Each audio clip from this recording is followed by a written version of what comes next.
하나님 여호와께서 이 40년 동안에 내게 광야길을 걷게 하신 것을 기억하라. 이는 너를 낮추시며 너를 시험하사 내 마음이 어떠한지 그 명령을 지키는지 지키지 않는지 알려 하심이라.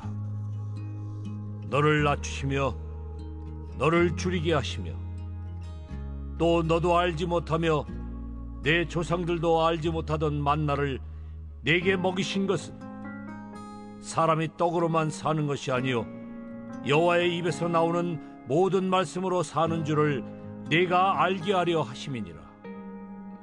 이 40년 동안에 내 의복이 헤어지지 아니하였고 내 발이 부르트지 아니하였느니라.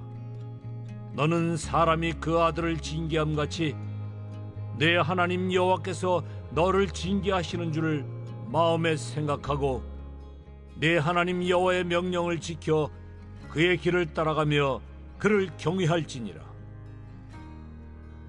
내 하나님 여호와께서 너를 아름다운 땅에 이르게 하시나니 그곳은 골짜기든지 산지든지 시내와 분천과 샘이 흐르고 밀과 보리의 소산지요 포도와 무화과와 석류와 감람나무와 꿀의 소산지라.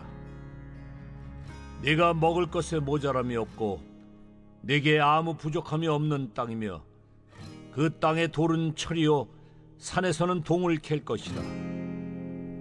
네가 먹어서 배부르고 네 하나님 여호와께서 옥토를 네게 주셨으므로 말미암아 그를 찬송하리라.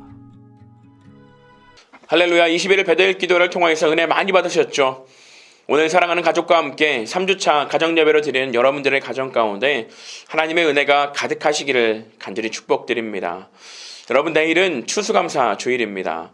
성경은 감사의 책이라고 해도 과언이 아닐 정도로 성경 전체가 감사의 이야기들로 가득합니다. 하나님의 사람들에게 감사는 매우 자연스러운 표현인 것이죠. 하나님의 은혜가 있기에 우리의 삶이 참 행복과 기쁨이 가득한 삶이 되기 때문인 줄 믿습니다. 신명기는 가나안 땅을 목전에 둔 모세가 모압 평지에서 지난 40년간 광야의 삶을 회고하면서 출애굽 2세대들을 향하여서 마지막으로 전하는 고별 설교입니다. 지난 440년간 애굽에서 종살이하던 이스라엘을 하나님께서 어떻게 구원하셨는지, 그들을 막고 있던 홍해를 어떻게 가르셨는지, 불뱀과 전갈, 더위와 추위, 배고픔과 목마름 속에서 어떻게 이스라엘 백성들을 돌보셨는지 이야기해 줍니다. 그러한 은혜에도 불구하고 이스라엘 백성들이 하나님께 불평하고 원망하는 모습들로 인해 약속의 땅에 들어가지 못한 이야기들도 이야기해 줍니다. 그것은 이스라엘 백성들로 하나님의 은혜를 잊지 말고 늘 감사의 삶을 살아갈 것과 그 실패의 모습을 답습하지 않기를 바라는 것이죠. 지난 약 3년간의 코로나 시절은 마치 우리로 광야의 길을 걷게 한 것과 같았습니다. 직장과 가정, 사업 등의 영역에서 우리는 아픔을 겪어야만 했습니다.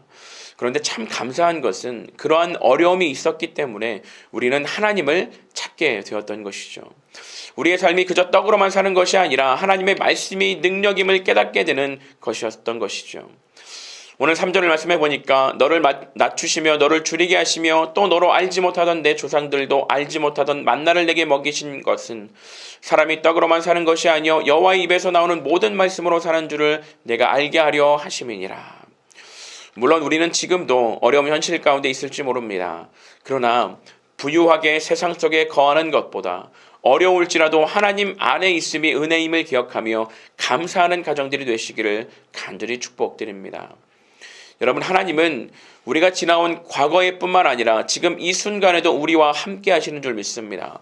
오늘 4절 말씀에 보면 이렇게 기록합니다. 이 40년 동안에 내 의복이 헤어지지 아니하였고 내 발이 부르트지 아니하였느니라. 광야에서 40년의 시간을 보낸 지금 여호수아와 갈렙, 모세를 제외한 모두가 광야에서 태어난 세대들로만 구성되어 있습니다. 그런데 이 수가 약 200만 명 정도 되었던 것이죠. 광야에서 이들의 의복은 헤어지지 아니하였고 실족하지도 않았습니다. 그들은 지금 하나님의 은혜에 힘입어 가나안 땅을 목전에 두고 있는 상황이기도 하죠. 여러분, 우리가 어렵다 하지만 사실 우리는 오늘 먹을 양식에 대해서 걱정하지 않습니다. 내일 먹을 새끼 식사도 걱정하지 않습니다. 여러분, 현재 지구는 78억 명이라고 합니다. 이 78억 명을 100명으로 환산해서 계산해 보면 현재 20명은 영양실조에 걸려 있고 1명은 아사 직전에 있습니다. 43명은 위생시설이 전혀 없는 열악한 환경에서 살고 있고 18명은 깨끗하고 안전한 물조차 마실 수 없는 상황에 있다라고 합니다. 그런데 우리는요, 다른 사람들과 비교하면서 스스로 불행해하고 불평하고 있는 모습 가운데 있는 것이죠. 여러분, 다른 이들과 비교하기를 멈추고 바로 지금 살아있음에 감사하고 지금 건강함에 감사하고 지금 먹을 양식이 있음에 감사할 줄 아는 우리 모두가 되기를 간절히 소망합니다. 감사는요, 내일 하는 것이 아니라 바로 지금부터 시작되어지는 것인 줄 믿습니다. 그리고 오늘 10절 말씀에 보니까 내가 먹어서 배부르고 내 하나님 여호와께서 옥토를 내게 주셨으므로 말미암아 그를 찬송하리라 라고 말합니다. 여러분, 10절의 말씀은요, 아직 이스라엘이 그 땅을 차지하기 전에 주신 말씀인 것이죠. 보통 우리의 감사는 과거에 있었던 일이나 현재에 대한 감사입니다. 그러나 믿는 자들은 여기서 한 발 더 나아가는 감사를 해야 합니다. 바로 앞으로 실현될 일에 대한 감사인 것이죠. 현재는 이루어지지 않았지만 앞으로 하나님께서 이루어 주실 것에 대한 믿음으로 미리 하나님께 감사하는 것입니다. 여러분, 잘 생각해 보면 우리는 아직 일어나지도 않은 일을 두고는 쉽게 걱정하고 염려하면서 왜 하나님께서 응답하시고 이루실 것에 대해서는 미리 감사하지 않을까요? 여러분, 감사하십시오. 혹시 삶에 지쳐 감사를 잃어버렸거나 감사의 고백이 멈춰져 있지는 않습니까? 감사를 회복하는 가정들이 되시기를 간절히 축복을 드립니다. 한 해 동안 지켜주심에 감사하고 지금 내가 여전히 살아 숨쉬며 이미 주신 것들을 누리고 있음에 감사하고 지금 당장은 광야에 있을지라도 가나안 땅을 약속하신 하나님의 약속을 붙잡고 미리 감사하는 은혜가 있기를 간절히 축원드립니다. 여러분, 감사, 오늘도 감사, 내일도 감사, 또 감사, 매일 감사하는 가정들이 되시기를 주님의 이름으로 간절히 축원드립니다. 함께 기도하겠습니다. 사랑과 능력의 주님, 올 한 해도 인도하신 하나님의 은혜에 감사합니다. 우리 가정이 여전히 하나님의 은혜 가운데 있음에 감사하고 지금은 보이지 않더라도 믿음의 가정으로 인도하시며 회복하실 하나님의 약속을 붙들고 감사합니다. 우리의 영원한 감사의 제목이신 예수 그리스도의 이름으로 간절히 기도합니다. 아멘.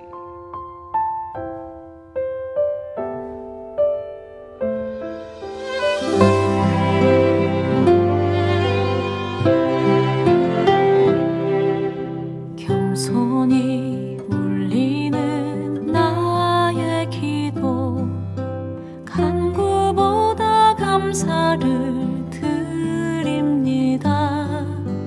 응답하심도 거절하심도 기다리라 하심도 그저 감사. 감사 위에 감사를 덮을 때 은혜 위에 은혜가 쌓이네.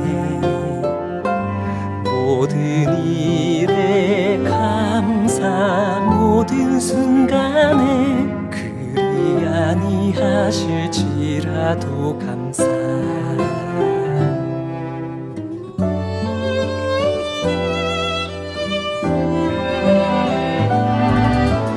겸손히 울리는 나의 기도, 간구보다 감사를 드립니다. 응답하심도 거절하심도 기다리라 하심도 그저 감사. 간절히 울리는 나의 기도, 간구보다 감사를 드립니다. 기쁜 나라도 고통 중에도 주가 일하심을 믿으며 감사. 감사 위에 감사를 덮을 때 은혜 위에 은혜가 쌓이네. 모든 일에 감사,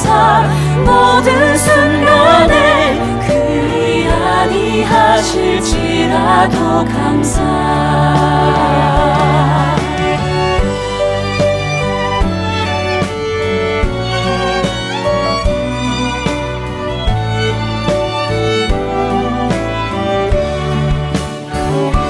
감사 위에 감사를 덮을 때 은혜 위에 은혜가 쌓이네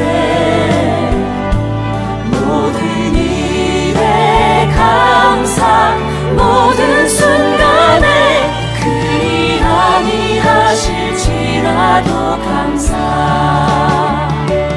감사 위에 감사를 덮을 때 은혜 위에 은혜가 쌓이네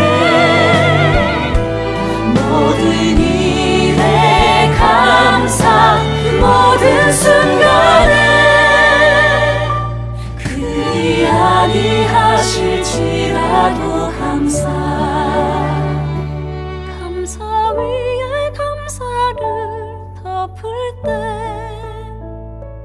은혜 위에 은혜가 쌓이네 모든 일에 감사 모든 순간에 그리 아니하실지라도 감사 그리 아니하실지라도